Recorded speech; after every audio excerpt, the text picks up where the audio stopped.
Cough drop. I am getting sick, so I kind of apologize because my voice is kind of just like it's a little bit of everywhere and it's not sounding good.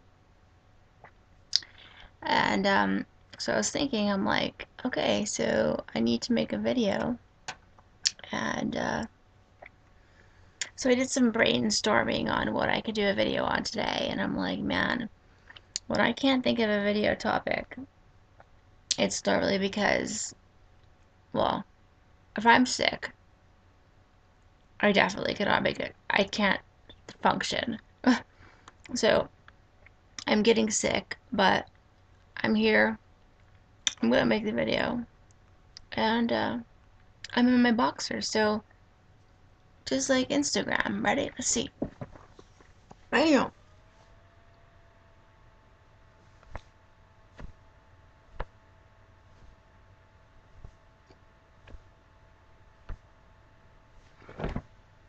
Okay. Uh, my eyes look sick. Okay, so today's topic is going to be on coping with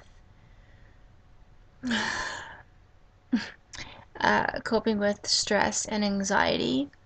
So, there's different ways to cope with stuff like that, and everybody has their own outlet. And but I thought I can give you guys a little bit of hopeful stuff that you can try doing. So let's talk about those. Okay, sorry. I thought I was gonna have a coughing spell because that happened to me yesterday, and I couldn't stop coughing. I was coughing for like ever and ever and ever and ever, and I'm not even kidding. I coughed for a very long time. And I think that's what happened to my voice now. It's kind of like just groggy and stuff. Okay, so um, anxiety is a signal for our body and our mind that gives us it tells us basically that danger is near. Okay, the danger may come from an internal or an external source, but we feel the press of uh, living through the stresses we experience. And sometimes it's so overwhelming that we don't even know how to get through it. Um, Stress can be so traumatic sometimes, and it draws upon like our personal and physical resources. Different people have, different situations, and individuals for higher than normal levels of stress and anxiety. Um,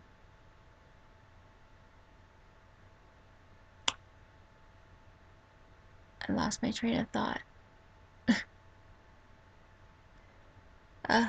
And I'm not even taking any cold medicine.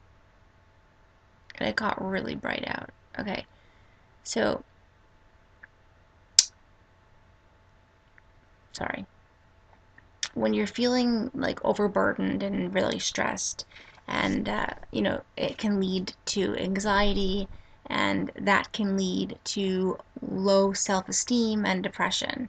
You know, in such a situation, the goal of like psychotherapy is to validate your emotional experience, like adjust the negativity, adjust the negative like self-assessment, uh, you know, that's going on by emotional overload, and um, help you find the path of support and positive development change. Often anxiety and stress are heightened by being caught between like choices in life, or between people we love, or even sometimes fear, you know.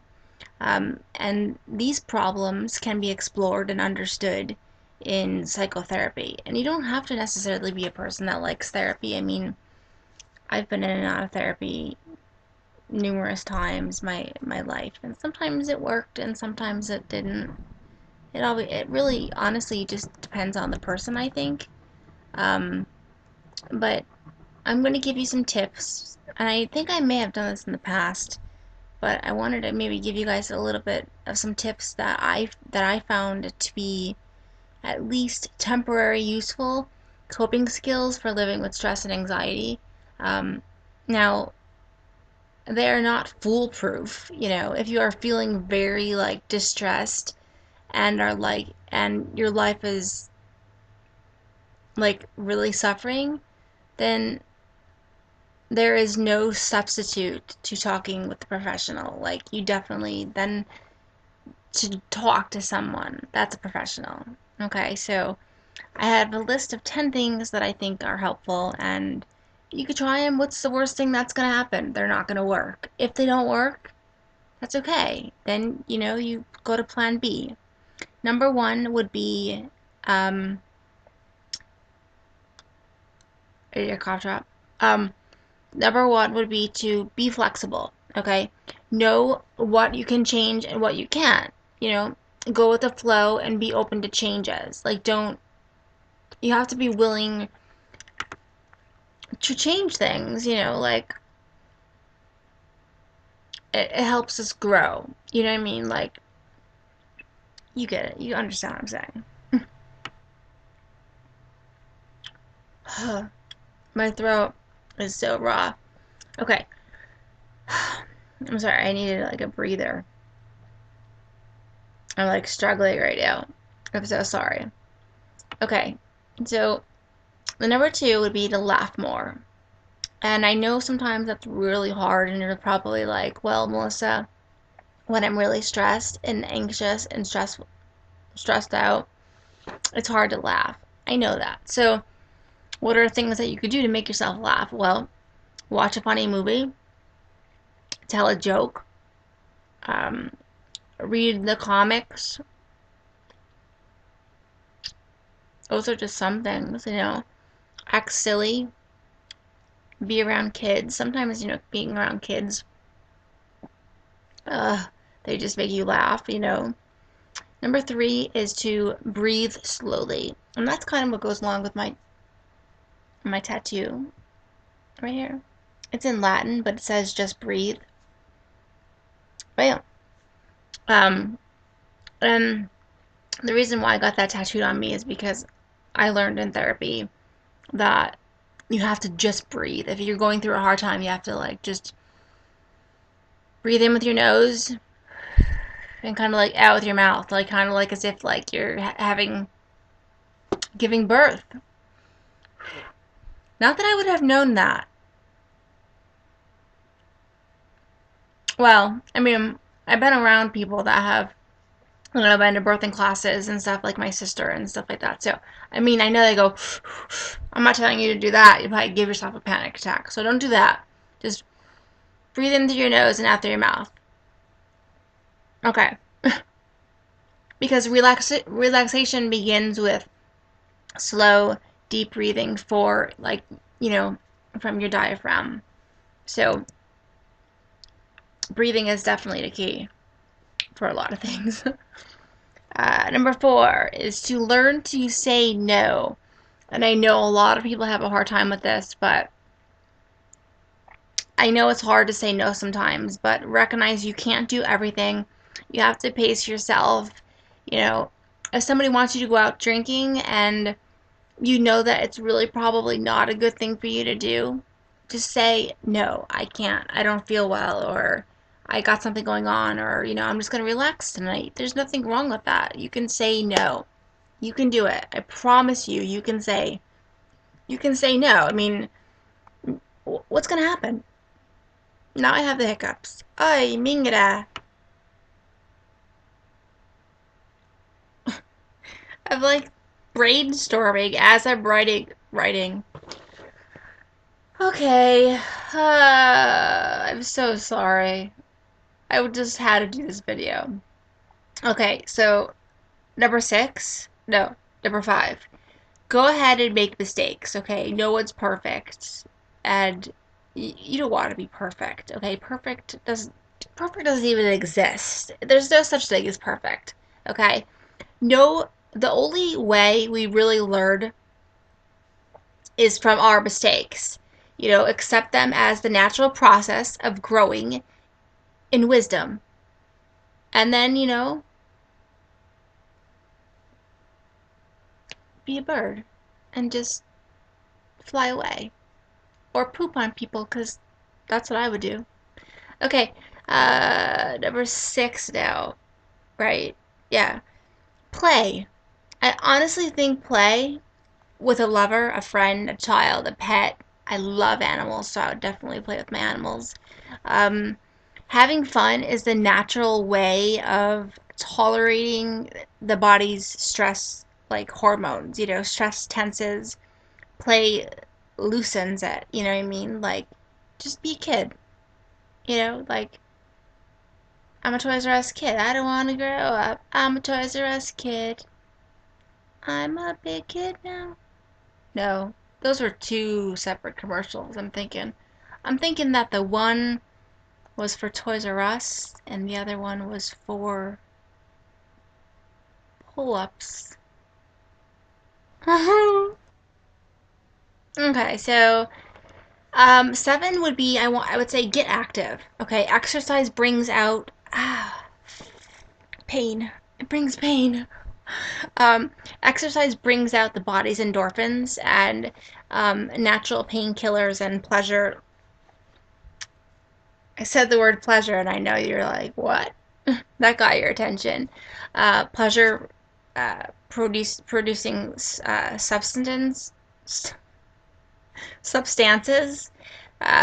produce inside every one of us. So definitely like get active. Not like OCD active or OCD like exercise, but just, a little bit, not a lot. Number 8 is eat well and avoid stimulants. And I know that's real fucking hard because it's hard. Okay, a healthy diet makes the body strong and increases a sense of well-being. Okay, but watch those double lattes. And I know that's hard. And you know what? I can't preach that because I'm very guilty.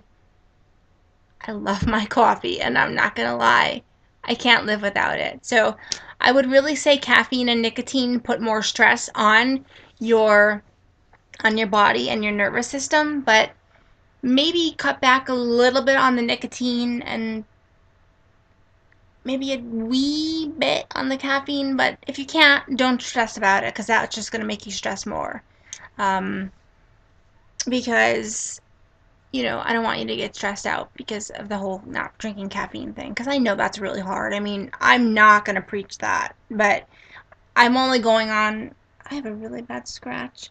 I'm only going on like what like my therapist has told me, like not to drink a lot of caffeine and stuff like that. So, I mean, I try to listen to them as much as I can.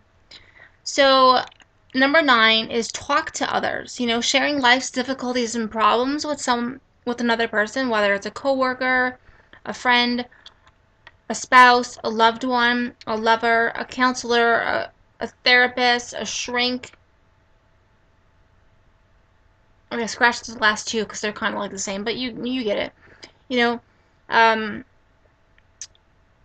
allow yourself to shed the weight of burdens. You know, by talking to someone. Don't shoulder it alone. Talk to somebody that will help you and want to help you and really listen to you. I'm always here to listen, even though right now I feel like I'm like AWOL. Last but not least is number 10, and it's to face your difficulties. And I know that that's really difficult, hence face your difficulties, but um, problems have a tendency to mound quickly until there can be, until there can seem like so many as to be overwhelming. Like tackle them one at a time, like step by step, baby steps, one at a time. Set achievable goals. Your day will seem like probably a little bit lighter after like even one dreaded task is tackled. I promise you. If you just do it in steps, you'll you'll get somewhere. Just take it slow. That's what she said. And I'm going to add a bonus one in there, which would be 11, but allow yourself to mourn. Changes, even good changes, can bring a sense of loss for how things used to be. A lot change is really difficult for some people. Like for me, change is very difficult. Very difficult. But you have the right to grieve this loss. In fact, everybody everybody needs that time, to adjust, to, reminisce, to care, to process. You just have to. So definitely allow yourself to mourn, okay? But honestly, I think that if you do suffer from excessive stress or anxiety or panic attacks, I think that it's best to consult with a physician, a psychologist, or any other mental health professional.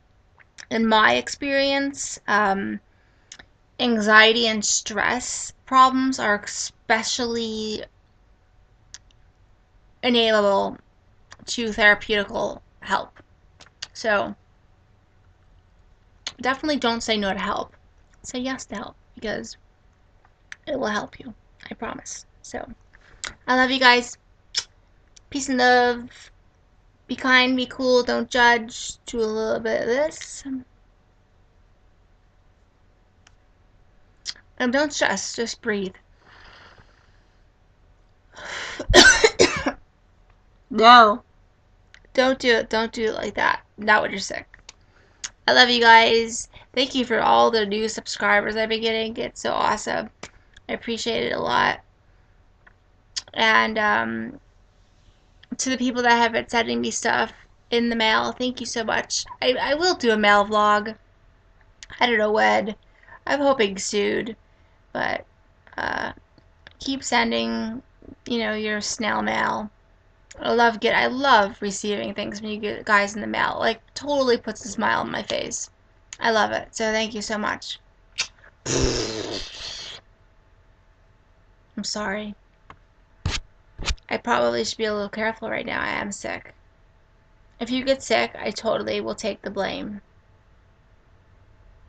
I do tell you to sit back a little bit farther. You want to be close to me and all, but I don't want to get you sick, and then I'll feel like crap, and then it won't be good.